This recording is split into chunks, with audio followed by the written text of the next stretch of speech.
When my father introduced me as his little clerk in front of his SEAL friends, everyone laughed, including him. I smiled too, the way a soldier does when she's been hit and pretends it's nothing. Then, one man stopped laughing. He looked at the insignia on my chest, stood straight, and saluted. "Colonel Hudson, ma'am. It's an honor." The laughter died. My father froze. For a split second, I saw the realization hit him that the daughter he'd spent a lifetime belittling was the one his unit owed their lives to. And in that silence, between his shame and my restraint, 20 years of pain finally surfaced, not as tears, but as truth. My name is Blair Hudson, and this is the day my father finally saw me. The smell of smoke and cheap beer hit me before I even stepped into the yard. Men were laughing too loudly, the kind of laughter that fills the silence so no one has to feel anything real.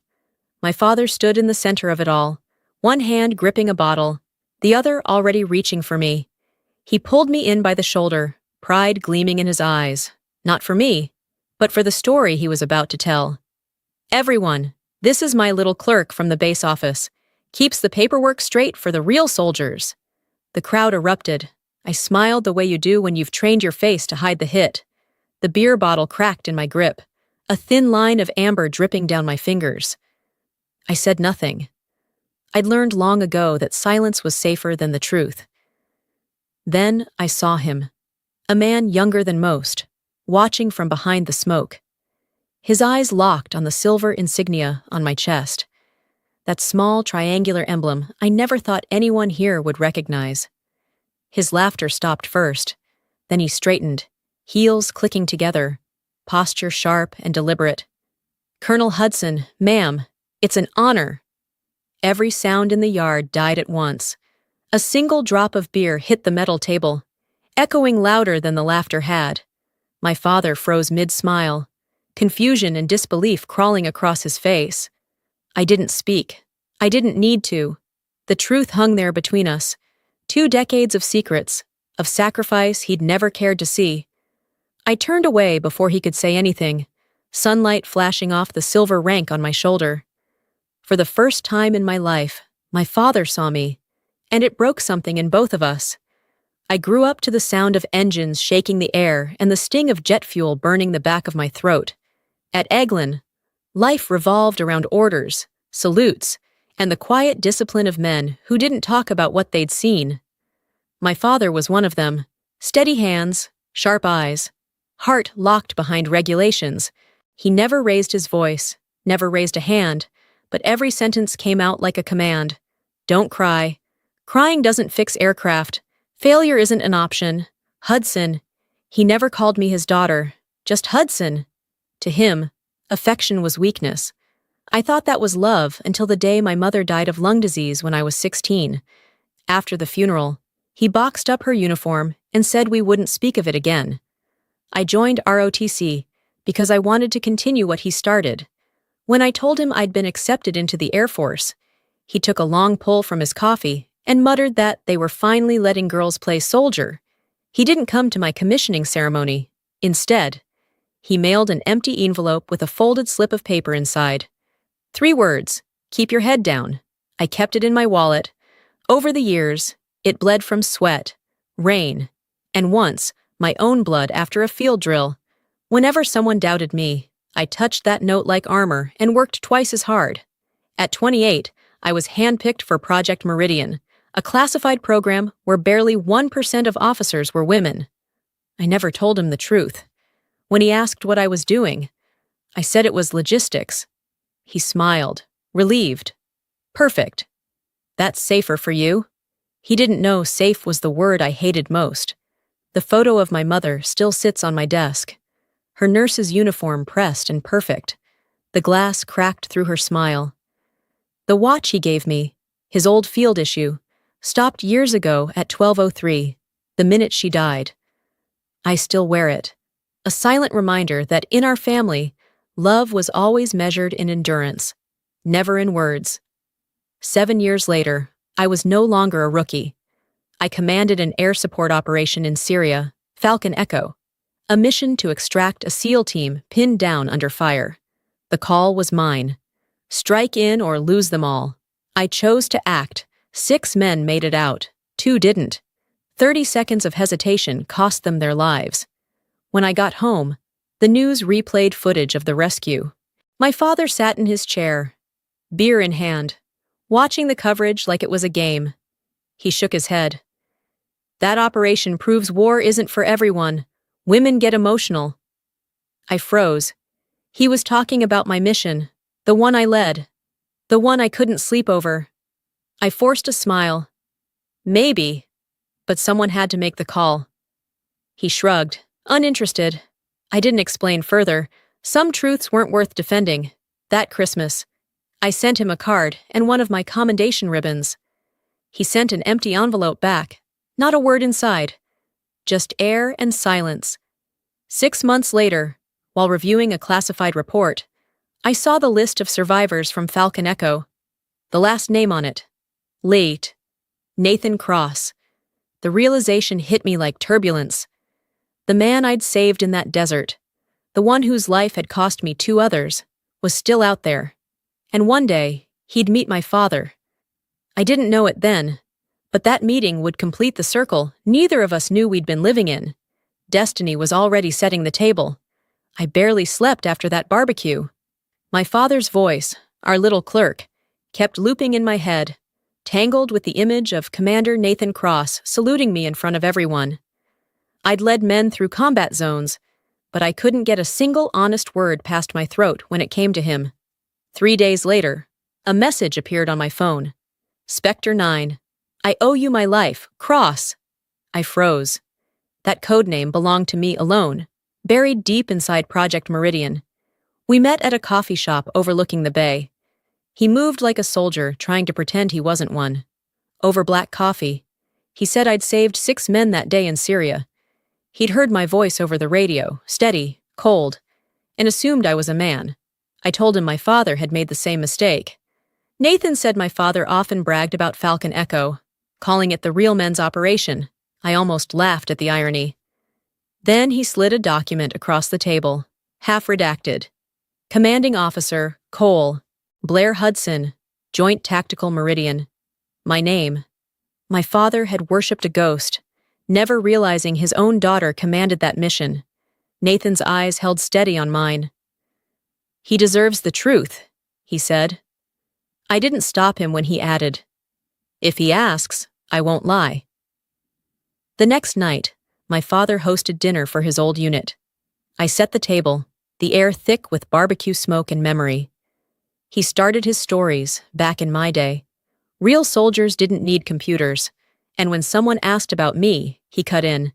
She keeps the boys organized. Important, but not combat. I stayed silent. Then one of them mentioned Falcon Echo. My father grinned. Now that's what real soldiers look like. Nathan put down his glass. Sir, that operation was hers. The room froze. My father blinked, confusion twisting into disbelief. You're joking. No, sir, I was there. She pulled us out. Silence fell hard. The clock ticked once, twice. My father stood, muttering, "Excuse me," and disappeared inside. As I cleared the table, one of his friends said softly he was proud of me. I smiled faintly. He never learned how to show it. From the kitchen came a thud, a fist against the wall, and a hoarse curse. I didn't go in. That night, I packed my bag and left the note he'd once written me. Keep your head down. Underneath, I added. I did. And I still got higher than you ever looked. I didn't speak to my father after that night. I left Pensacola the next morning and told myself distance would dull the sting. Weeks later, I returned only to collect what I'd left behind. The house felt smaller, air thick with smoke and oil, like time itself refused to move on. In his study, once off limits, I opened a drawer and found a yellowed envelope, trembling handwriting across the front. For Blair, if I ever find the right words. I sat down and unfolded the note. You'll never understand what I'm trying to protect you from. I saw what war did to your mother. She came back coughing blood, smiling through it. I can't watch that happen again. I stared at the paper until the ink blurred. The anger I expected never came, only a strange, aching clarity. He hadn't hated me. He'd been terrified, of war, of loss, of seeing me vanish the same way she had, out on the porch. The bay stretched gray beneath a heavy sky. Salt wind pressed against my face, in my pocket. The old watch he'd given me ticked once, then stopped again at 12:03, the minute my mother died. He'd been living there ever since. As I turned to leave, my phone rang. Nathan's voice cracked over static. He came to see me yesterday. My father? Yeah. Didn't say much. Just asked if you were really in command that day. What did you tell him? That we wouldn't be alive if you weren't. There was silence. Then his voice softened. He cried, "Ma'am." Said he spent his whole life trying to protect you from what you were built to conquer. It was the first time anyone told me my father cried. That night, I wrote him, "You don't have to protect me anymore. I'm safe. Because you taught me how to survive everything, even you." He never replied, but for the first time in years, I wasn't angry, just empty, quiet. 3 months passed. I buried myself in work, though his voice lingered in my head. "That's safe for you." It used to sound like a command. Now I heard it as a prayer. One autumn night, I sat in my Pentagon dorm, TV humming in the background, when a familiar voice cut through the noise. My father, standing beneath the American flag at a veterans hall. "My daughter serves. She doesn't push papers. She keeps people alive. I'm proud of her." I froze. The screen blurred. Either bad reception or my eyes. He'd said it, out loud, in public. Where he'd once mocked me. My hands shook too hard to dial, so I texted instead. "Thank you." That's all I needed.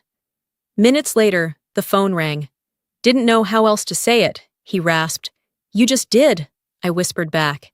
He admitted he'd started seeing a counselor after that dinner. Said the guy told him he'd been angry for 30 years. "Maybe it's time I learned something new." He said. "Like what?" I asked. "Like how to be your father instead of your sergeant."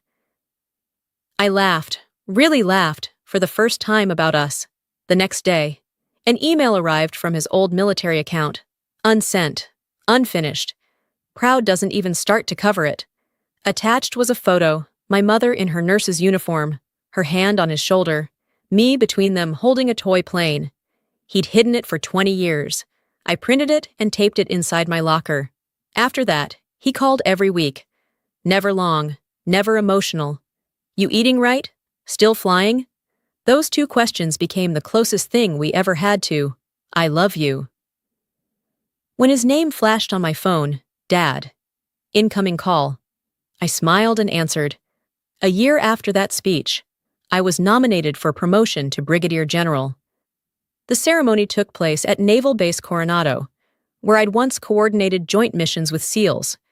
I hadn't planned to invite him, but 2 days before the event, my aide said there was a Mr. Hudson on the guest list. I simply answered, "Let him in." The California sun was brutal that morning, glaring against my white dress uniform. I stood before the audience, voice steady as I repeated the oath. To serve with honor, to command with integrity, to protect without pride. When I lowered my hand, I heard a rough cough from the second row. My father was there, uniform pressed, silver insignia dulled by age, hand gripping a cane. Our eyes met. He nodded once before bowing his head. The announcer's voice rang clear. Presenting Brigadier General Blair Hudson, commander of Project Meridian. The hall rose to its feet. My father's tears caught the light. They weren't weak. They were an apology spoken in a language he finally knew. Afterward, he approached and opened a small leather box. Inside lay his old pilot's ring. "You earned it more than I ever did," he whispered. "That's not true." I said, "It is. You flew higher than I ever dreamed." The ring was a little loose, but for the first time, it fit my heart perfectly. As he turned to leave, he looked back once. "For what it's worth," he said softly, "I'm honored to be your father. No medals, no rank, No applause had ever meant more. The war between us was finally over. Neither of us had won, but both of us had survived. A year later, my father was gone. The heart that had survived wars, command, and silence finally gave out in his sleep. The funeral was held at Arlington National Cemetery under a cold, still sky. The kind of quiet that hums with reverence. I stood at attention in my white dress uniform as the honor guard folded the flag with slow precision. Each crease felt like the closing of a chapter. Neither of us had the courage to write together. When they handed it to me, I placed his pilot's ring on top of the coffin and whispered, "You don't need to carry it anymore." Later, while sorting through his belongings, I found a small USB drive labeled "For Blair." My pulse quickened as I plugged it in. His voice filled the room, raspy, deliberate, fragile. "You weren't my little clerk. You were the one who kept my brothers alive. I was wrong about everything, and if you ever wonder, yes, I saw you. Every damn day, I saw you." I sank into the chair and cried, not from grief, but from the strange peace that came with finally being seen. Then the screen flickered. A second file appeared, an old scanned photograph. My mother in her nurse's uniform, my father standing beside her, and me between them, clutching a toy airplane. At the edge of the file, a note in his handwriting read, "The girl with the plane grew up to fly the world." I pressed my palm to the screen, tracing the small figure of that little girl who'd spent her life chasing his approval. The recording continued. His voice grew weaker near the end. "If they ever ask, tell them I was proud." The words landed softly, like a salute from somewhere beyond reach. I copied the file to my phone, then deleted the original, not out of bitterness, but because I didn't need to hear it again. Some things are meant to be said once and remembered quietly. Through the window, I watched a bird cross the gray sky. The wind rattled the blinds, whispering something only my heart could translate. "That's my girl." I closed the USB, placed it beneath the folded flag, and lowered both into the earth. The piano from the chapel drifted faintly through the air, notes of release, of forgiveness, of everything we never said. The war between us had ended long before this day.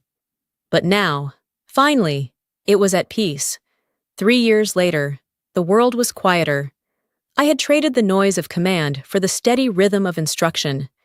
Now, a major general teaching cadets at the Air Force Academy in Colorado Springs. The wind smelled of jet fuel and dawn, familiar, steady, grounding.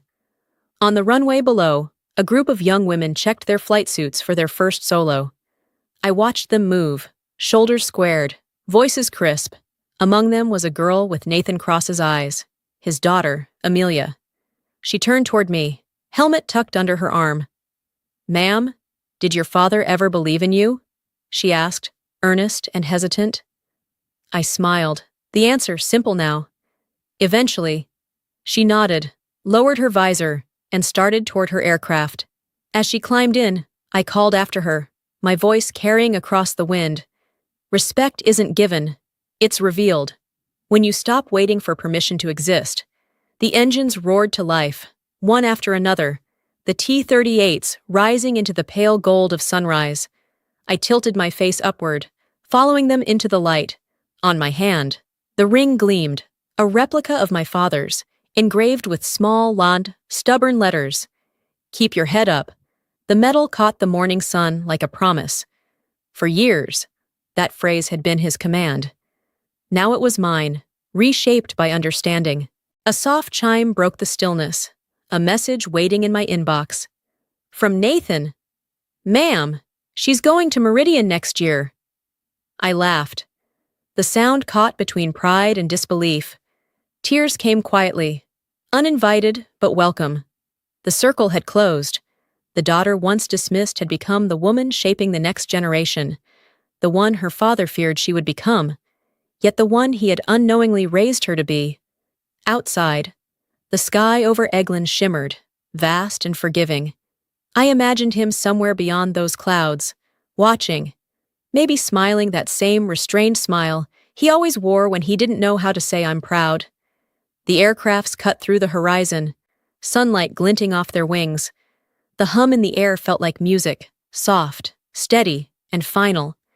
I touched the insignia on my chest, its silver warm from the sun, and whispered into the wind. We made it. Dad. The light stayed on my face as the last jet disappeared into the blue.